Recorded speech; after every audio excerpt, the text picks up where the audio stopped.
Hi, good evening, everybody. First of all, I just want to say that it's a pleasure to be here with all of you as advocates, as family members, as parents involved in your children's education.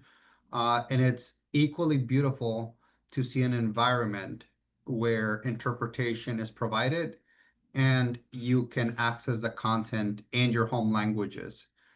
So it's a great example of the modeling of how we want to make sure that we build a stronger California and a stronger country by supporting the home languages of our students, but also develop the opportunity for all students to gain proficiency in a second or three or four more languages.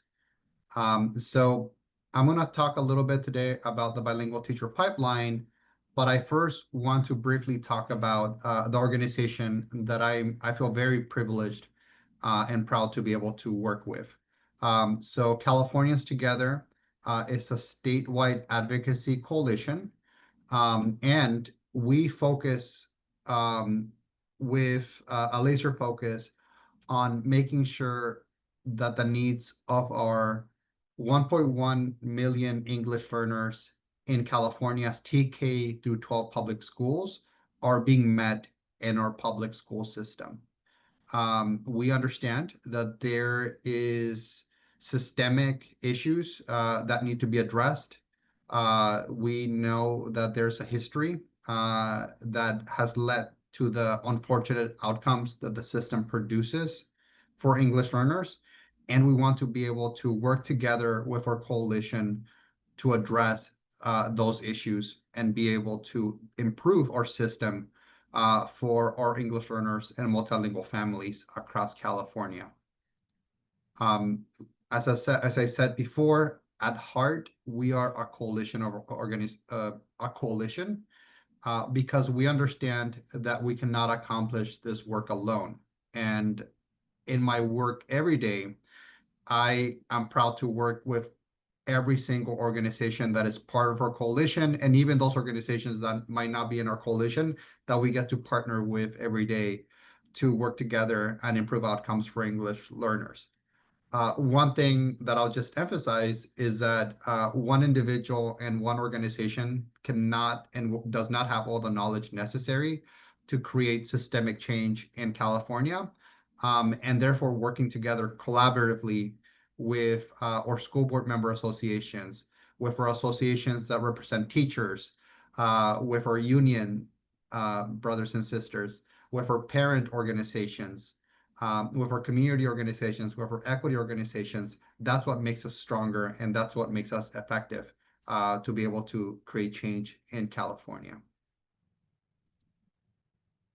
So I'll first start off by highlighting something that you saw in session number one, and that is this wonderful infographic that the California Department of Education's Office of English Language Acquisition created a few years ago.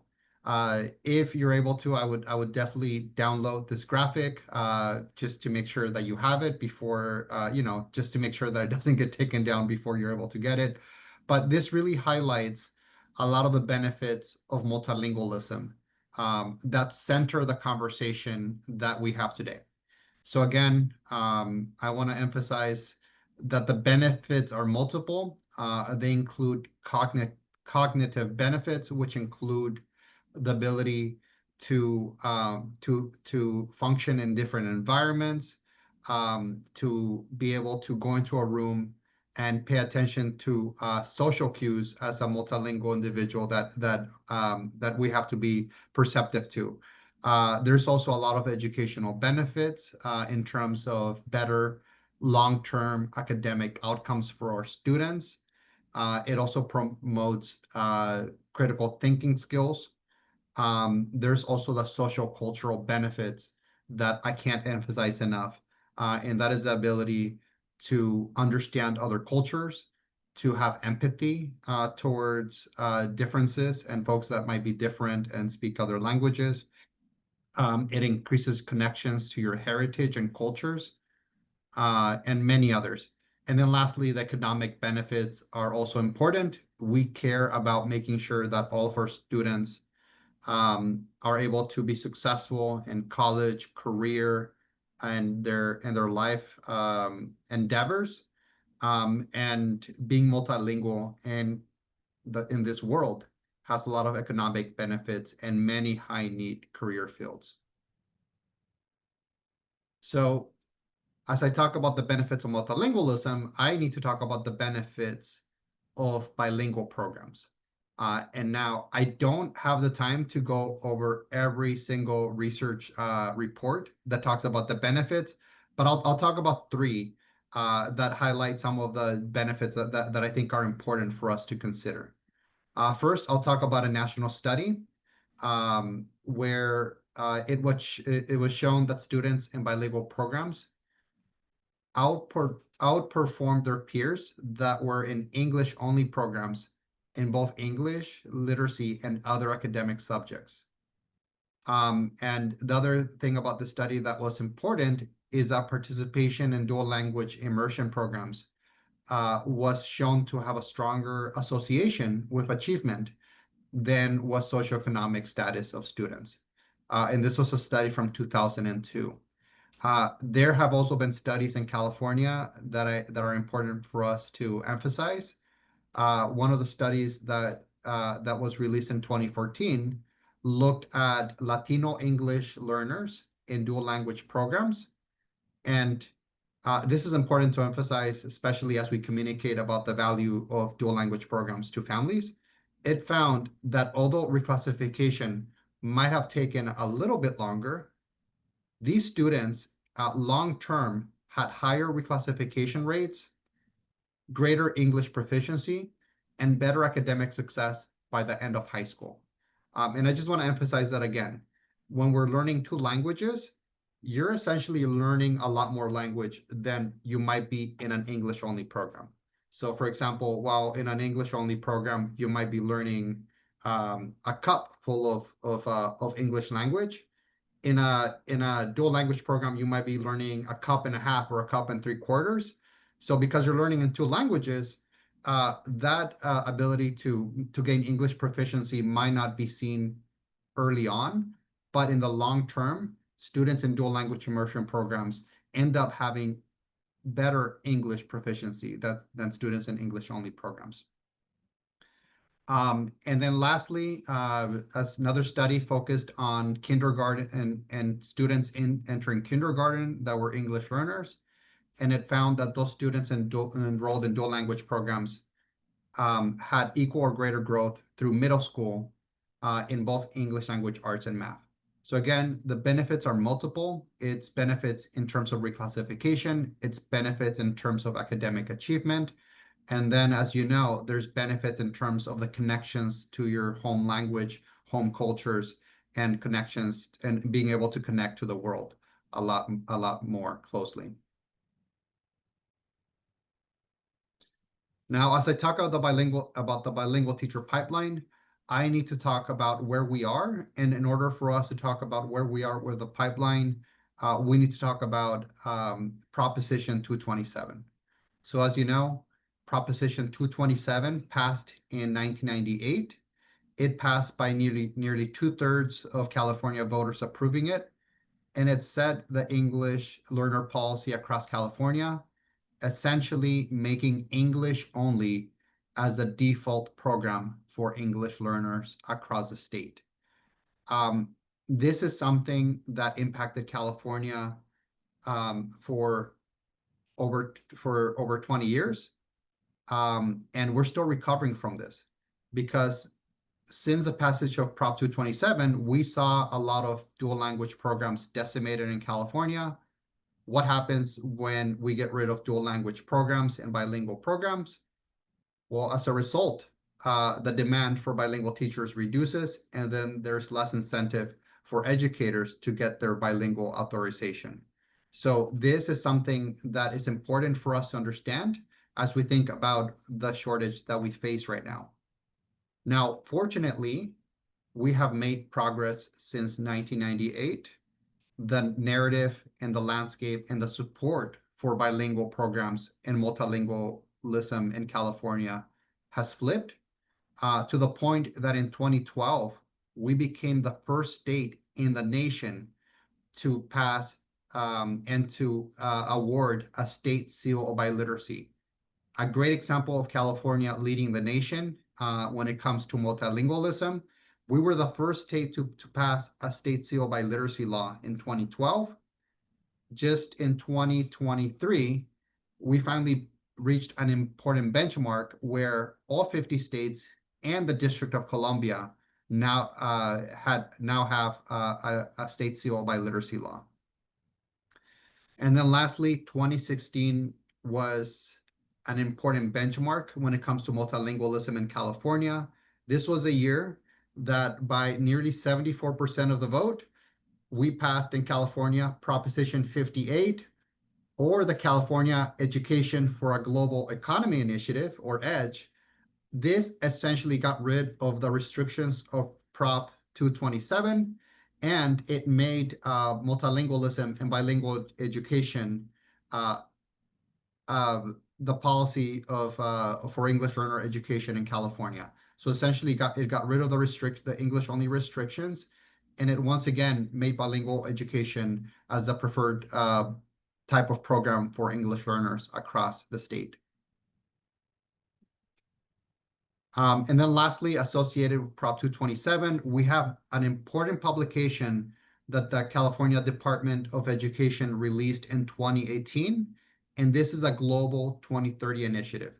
It aligns with Prop 58 in that it creates a vision for where we hope to be as a state in just 5 years, by the year 2030.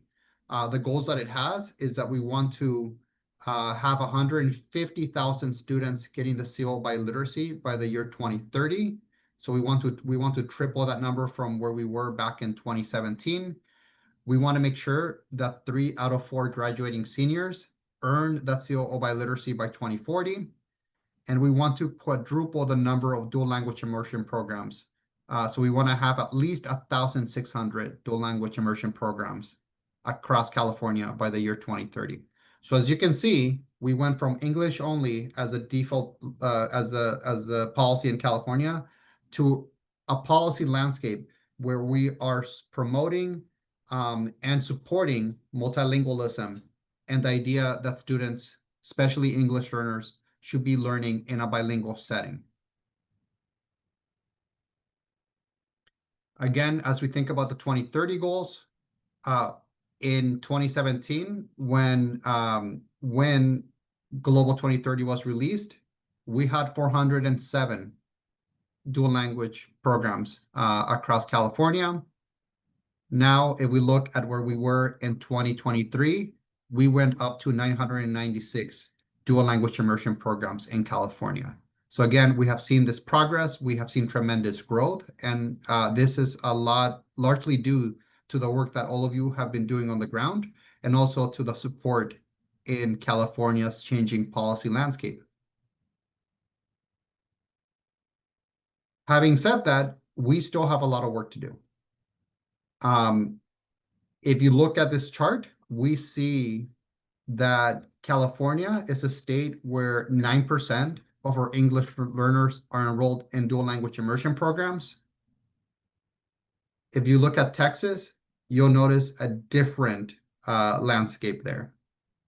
Now, in many ways, Texas, we might point to Texas and the landscape, and there's things that California might be doing differently than Texas.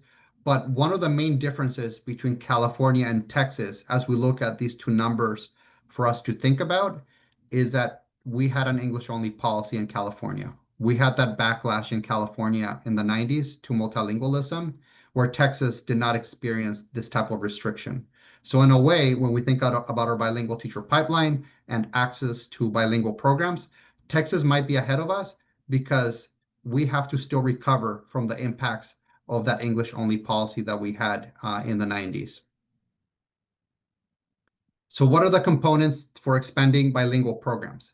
As we continue to support their expansion and promote them, we have to ensure that we have funding and resources for bilingual programs. We have to make sure that as we build up these programs, that they have the right curriculum and instructional materials.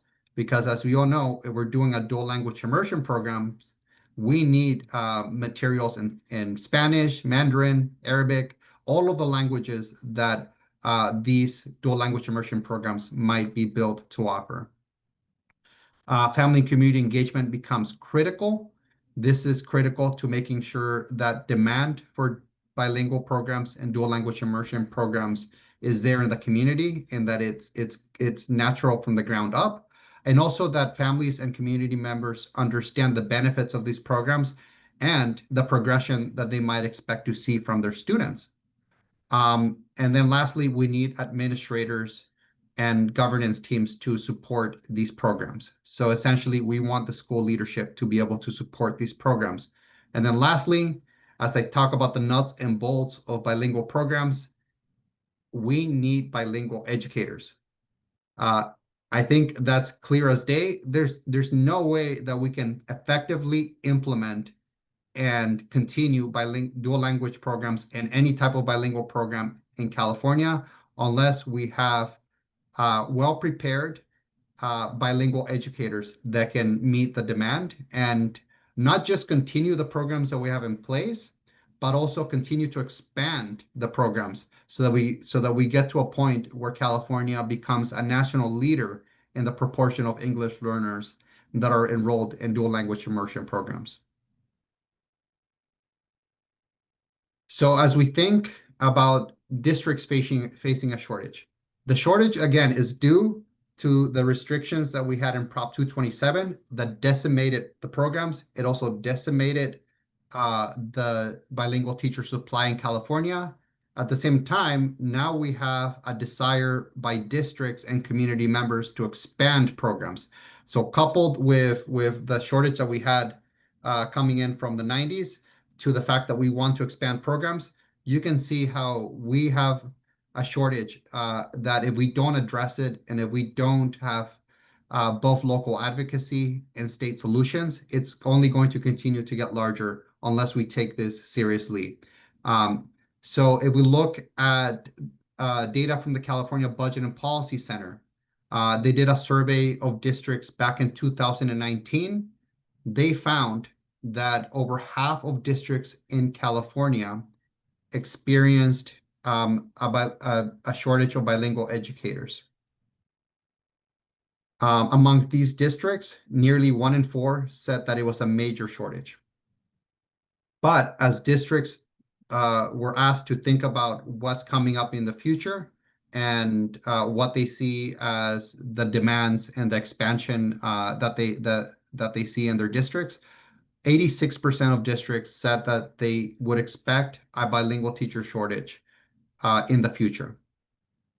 And then 49%, almost half, said that this would be a major shortage in bilingual educators. So as we think about the bilingual teacher pipeline, it's not just looking at the whole numbers, right? It's not just saying we need X amount of bilingual educators in this district. It's also looking at the demand for bilingual educators across the diversity of languages that our students and families speak in California. So again, thanks to the California Budget and Policy Center, we have some data that comes from the bilingual authorizations that were issued in California from 2012 to 2022, and data in terms of the number of students that speak a language other than English at home. And here we see that there's a mismatch where the student to bilingual authorization ratio is large across all of these language groups, but it's particularly large across some languages that we want to make sure that we address in California. So for example, if you look at the mismatch in Arabic, we see that there is, from 2012 to 2023, there was one bilingual authorization issued for every 3,000 Arabic-speaking student in California. So again, this is not just an issue of addressing the shortage overall, but also getting nuanced about the data and addressing the shortage in various languages that we want to make sure that we promote in California. Now, one of the ways that we addressed a key lever for addressing the shortage is first making sure that we have the opportunity for our teachers, for our educators, to get a bilingual authorization that would allow them to teach in a dual language setting and bilingual setting when they are getting their credential. One thing that we see from the data from the California Commission on Teacher Credentialing is that only 48 out of 251 approved institutions in California. So these are approved institutions that are approved by the California Commission on Teacher Credentialing to issue a teacher credential. Only 48 out of 251 currently offer a bilingual authorization. Now, most of our educators in California do get their credentials through the CSU system. So it is good to see that 20 out of the 23 CSU programs offer a bilingual authorization.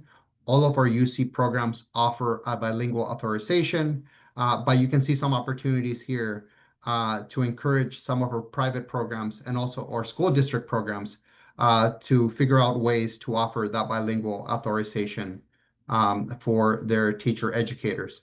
And again, as these programs think about expanding and offering those authorizations, it's important to think about the languages that might be of high need in their communities. Now, if we break down these 48 programs by the languages in which they offer authorizations, we also get to break down what opportunity, we see a breakdown of which opportunities might be offered in the various languages. So you see here that 47 out of the 48 institutions that offer that bilingual authorization offer it in Spanish, 13 offer it in Mandarin, all the way down to one institution that either offers it in Filipino, Armenian, Portuguese, and American Sign Language. So again, if there's only one institution that offers a bilingual authorization in any given language, we see how access to those authorizations might become a challenge for our educators. One thing that is positive to note here is that there has been an expansion of these programs offering authorizations or the opportunity for candidates to get that additional coursework virtually. So that becomes an opportunity for educators that might be in a different part of the state to connect with those institutions that might be far from them, but still be able to access that coursework to be able to get that important authorization. Now, I want to make sure that I also emphasize why we care about bilingual teachers. So it's clear that we need bilingual teachers in order to offer bilingual programs. I talked briefly before about the benefits of bilingual programs and the benefits of multilingualism. But as we think about educator diversity, there's additional benefits that having a bilingual teacher offers for our students and communities. First of all, having bilingual teachers offers stronger social and cultural connections for both students and families. Bilingual educators come from various linguistic and cultural backgrounds, and they're able to connect with students and families at a deeper level in some cases. That comes with increased empathy and understanding, where students might see themselves in their teachers. And there's that common understanding that if I see you with a similar background to me, I can see how I can achieve what you have achieved, or see how an example of success in your fellow educator. It's important to also note that a lot of times our bilingual educators go above and beyond in making sure that they connect with families. So family communication becomes strong. Family members often lean on our bilingual educators to be able to translate valuable information and to also be able to have somebody they can trust to be able to understand what's happening at the school site and at the classroom level. And then lastly, they create stronger inclusive environments where students feel welcomed, where they feel seen, where they feel valued. at those school sites.